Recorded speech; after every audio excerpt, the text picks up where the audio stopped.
Ladies and gentlemen, this is Mampolo from Mampolo's Corner. Rene Amaisa. Guys, now I see why Tinubu and APC want Arise TV to sack Rufai and Reuben of Arise TV. now I know the reason why. They say and say these two people, they are biting more than what they can chew. they are biting more than what they can chew in the political space of Nigeria. Well, I know too much. If you watch what Rufai and Reuben do to Tinubu and APC for this video, your inner man go weak.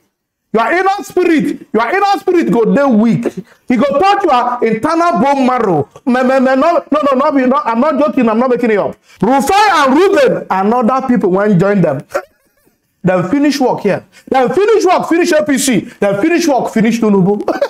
I don't want to talk too much about this video. Let's watch the video. The All Progressives Congress Presidential Campaign Council's Director of Media and Publicity, Mr. Bayo Ononuga, and Advisor Media and Strategic Communication, Mr. Dele Alake, have attempted to silence independent media, as well as bully, intimidate the free media ahead of the 2023 general elections. The All Progressive Congress, during its opposition years, utilized the media to tackle the past Goodluck Jonathan administration and fiercely participated in media discourse, but is now at war with the media as he tries to shield his presidential candidate, Bola Ahmed Tinubu, from scrutiny, even though he clearly has all kinds of questions to answer. You know what make we answer? The question now is, what has changed in their relationship with the media, and why have they all of a sudden resorted to labeling, blackmail, and branding everything that will not bow to their party's narratives as fake news? Fake news. Joining us now to discuss this is David Undeyin, an investigative journalist, and Agba Jalingo, a Nigerian journalist and activist. Gentlemen, welcome to the morning show. Thank you. Thank you. Well, the introduction, yes, thank you. The introduction already says it all. This ongoing attack on independent media by the APC Presidential Campaign Council, specifically Mr. Dele Alake and Mr. Bayo Ononuga, although they claim to be speaking on behalf of everybody within that party. Let me start with you, David Undeyin, and then Agba Jalingo will also state his observations. This all comes down to the basic assumption on the part of the APC itself and the people from the APC campaign themselves that they don't believe that they have actually done enough to deserve re-election. That the incumbent party is not confident in its own record. So it feels as if the only way that it can win this conversation and win the election in 2023 is by bullying everyone in its way and doing things that even the past administration didn't do when these guys were in opposition. Nobody got into trouble for that. There was no furious press release coming out from the presidency or from the PDP campaign then having a go at anyone for essentially practicing some form of independent journalism. Everybody was free to do what they wanted to do. And I think we all agreed that this was some kind of expression of the deepening of democracy. I know you yourself were actually part of that administration at the time. And as I recall, even though you had a series of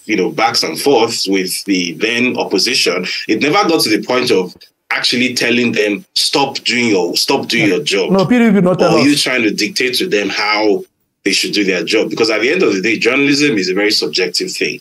People practice journalism in the way that they see fit. There is no universal standard for what constitutes journalism. So I find it very funny. And I think it's also a self-indictment on the part of the APC's presidential campaign that they feel that the existence of independent media that is not under their control, and the desire of such media platforms to simply ask questions of their candidates somehow is a threat to them, that they have to come out with all this fire and fury, sending out myriad statements, leveraging all their media assets, newspapers, TV stations to pump out this narrative that some set of people are somehow having a go at our candidates for some nefarious reasons or something. Meanwhile, all anyone wants to know is, can your candidate please come and present himself to the people that he intends to govern, that he wants to govern? Can he answer these questions? Because at the end of the day, your candidate is not applying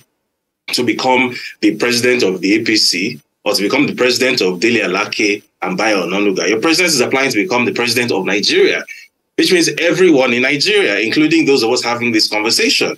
So if he's going to be our president, whether or not we even vote for him, assuming he wins the election, then that means that we have every right to ask certain questions. That means we have every right to demand, not ask, demand that he presents himself to answer questions. He presents himself for scrutiny. That's a normal thing. So I think it's only in Nigeria that I've seen it where a job seeker or people speaking on behalf of a job seeker are angry that the employers are asking the job seeker to come for an interview. Agbajalingo, what you? 2 judges in England this year gave a judgment in court saying that if our freedom of speech includes only saying nice things, then there is no need for it. As a matter of fact, they said that the freedom of speech includes insulting the other person. You mean and if you are not angry, if you are not happy about it, you find your way to the court, not to try to suffocate people and gag people from talking. If we allow this kind of attitude, then people like us will be bundled up again one of these days and thrown in one place that will be forgotten in Cross River State. I think that the media, in whatever shade, whether you like what they are doing or not, should be allowed to operate without any kind of manacles that we are seeing some people try to throw at us 20-something years after we got democracy. These people have also been victims of this kind of practice in the past. And for them to come up at this point to begin to pander to sentiments that we thought we had left behind over 2 decades ago is not a good example for those of us who are coming up on the job. These are examples, and I think that this bad behavior should stop. Yes. I think it's because Nigerians have continued to reward this kind of attitude since 1999. Like if you go down memory lane, in 1999, President Obasanjo refused to attend presidential debates. He eventually won the election. He won. 2003, the same thing happened. He said he wasn't going to debate. He won the election. He won again. President Jonathan also avoided one of the debates in preference for another. He also won the election. He won. And Buhari came again and also decided that he wasn't going to participate in the campaigns. He won the elections. He won. Maybe they are seeing it as a pattern for them that we ignore them. That is not how to win elections. If you have enough money to share for people, they will always go to the booth and vote for you. But I think we need to begin to look at the morality, the suitability, and of political debate. Since the 1960 famous debate between Nixon and JF Kennedy, till today, I think that has, in some countries, it has even been given legislative backing for people to make sure that whoever is asking for that top job comes to face the employers to ask them questions. And so whoever is still working against this kind of practice in Nigeria, I think should be considered as an enemy of democracy. If we continue like this, both democracy and the media is not going to grow. People do not have any obligation to say nice things to you. People do not have any obligation to say what you like, particularly when they are sitting on a microphone. If there's anything they are saying that you don't like, the courts are there for you to go and report them. And I think that the courts have been doing quite well. And that is an attitude that we should rise up en masse and work against, so that young people who want to come into the profession can continue to have the courage and the audacity to continue to open up what is wrong with society. I feel personally offended about this development, and I can't help but say it in this manner. What are these issues that certain people don't want to hear? You did extensive work on the drug issue. Can you talk to us about that? The certificate issue, Chicago University, you even talked about a case that Enahoro Eba will be filing, at the Abuja court, which we know that he has filed. Tell us all of those issues. So there are basically 2 stories in one here. The first is a story about the drug trafficking indictments that the candidates of the All Progressives Congress had in 1993. And as I've appeared on this show before to speak about this case, anyone who hasn't read the case files can easily Google them and find them. They are everywhere now. These case files have been sourced from the U.S. District Courts of Eastern District of Illinois, the Northern District of Illinois Eastern Division. And essentially, you have this fellow, Bola Ahmed Tinubu, who was identified by IRS Investigative Special Agent Moss as a bagman, that's a money launderer, working on behalf of a drug ring that was trafficking heroin in Chicago. And basically, this indictment, which has been on public record since 1993, for whatever reason, this story hasn't properly been told. the way it was meant to be told. It's sort of become like a rumored kind of thing. So in the lead up to this election, I decided that I wanted to take this on. That you can't have a story potentially about somebody who has a chance of becoming Nigeria's next president being linked to drug trafficking, and it's just relegated to the realm of like social media rumors and stuff you see on it's a serious matter. Blog pages on Instagram and things like that. So I dug into it, and the information it's visible to the blind and audible to the deaf. Right, that this fellow was involved in drug trafficking. You mean and this is not an allegation. This is not a claim. This is a documented fact. Right? There are legal documents backing this up. You mean right? This guy forfeited $460,000 of funds that were, proceeds of narcotics trafficking. Olden days. This is on record. I don't know, possibly because it's been 29 years since this thing happened. And as we tend to do in Nigeria, we tend to think that justice has an expiry date. So because this thing happened 29 years ago and he has been able to get away with it, he became a governor, he governed for 2 terms, has been a political operator, he was elected as a senator in 1992 as well. So basically he got away with it all the time. So the posturing from the camp seems to be that, well, this is already dead and buried, so why are you resurrecting this now? Okay. So why are you asking this question? And I think that's a ridiculous position to take because, as I've said earlier, Bola Tinubu is not applying to be president of Lagos or president of APC or president of Dele Alake and Bayo Onanuga. Bola Ahmed Tinubu is applying to be my president too. And your president, everybody's president who carries a Nigerian passport. So, of course, he has to answer this question that were you or were you not linked with drug trafficking? And if you claim that you weren't, well, here's the evidence, unimpeachable evidence that you were.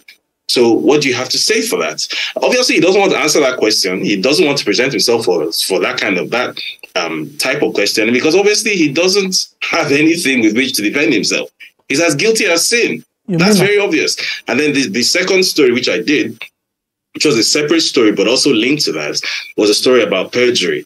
Now, on his INEC EC9 affidavit, he made several claims. He claimed that the date of birth he claimed on his INEC EC9 was a different date of birth to that which he has used in other places. So essentially what happened was the lawyer that he mentioned, Mike Enahoro, he actually took INEC to court earlier in the year, I think in August, when INEC refused to make Bola Ahmed Tinubu's EC9 form public, and he won the case. INEC released the EC9 form to him. So then he contacted a law firm in Chicago, Leahy, Eisenberg, and Franco, to essentially investigate some of these claims that were made by Bola Ahmed Tinubu about his history in the U.S. So subpoenas were sent to Chicago State University, Richard Daley College, Deloitte, where he claimed to have worked, and Anderson Tax, because he claimed to have worked at Arthur Anderson at some point too. And the results that came back from these institutions prove that the claims he made on his INEC EC9 and some of the documents submitted on his INEC EC9 were completely false. So, for example, the subpoena that went out to Chicago State University, the lawyer asked for all records regarding Bola Ahmed Tinubu that Chicago State University had, and they responded with the records he used to gain admission to Chicago State University, where he stated that he went to a secondary school called Government College Lagos, and he graduated in 1970.